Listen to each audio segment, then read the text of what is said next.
Замкненные эвакуационные выходы, неспрацовывание супрацьпажарной системы. Вот что сустрэлі супрацоўнікі МНС падчас наглядна-профілактычных рэйдаў. Усяго ў 34 гандлёва-забаўляльных центрах вызначена звыш 230 порушений. По их результатам к административной ответственности в виде штрафов привлечен 41 руководитель и другое должностное лицо. По последним данным, по итогам проверок торгово-развлекательных центров на 25 подобных объектах нарушения устранены в полном объеме. Выявленные порушения не нагода для экстренного закрытия объектов, означают супрацоўнікі МНС. Однако потребует терминового выправления. Зараз мониторинг протягивается.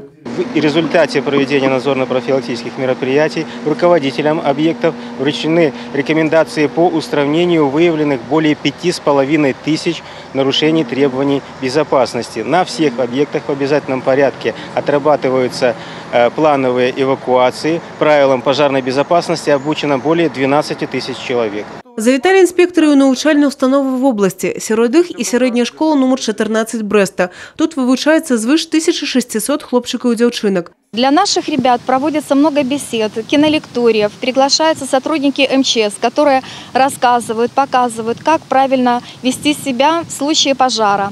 2 раза в год проводится эвакуация наших ребят и всех работников школы. Это на осенних каникулах и в период весенних каникул, чтобы отработать все навыки в случае пожарной опасности. При этом, кажут инспекторы, главное не покарать, а подсказать. Основное внимание уделяется объектам образования, здравоохранения и, в частности, и школам перед началом оздоровительного периода, когда будут каникулы, когда дети будут отдыхать.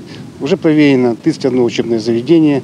Есть, конечно, вопросы противопожарного характера. В основном это пути эвакуации, это наличие первичных средств пожаротушения, это знания по применению первичных средств пожаротушения. Но я скажу, что объекты образования очень щепетильно относятся к вопросам безопасности. И все, что можно устранить на месте, они сразу же все устраняют. Усяго ж моніторинг МНС охопить більше за 2500 об'єктів в області. Євгенія Мороз, Роман Філюсіш, телерадіокомпанія «Брест».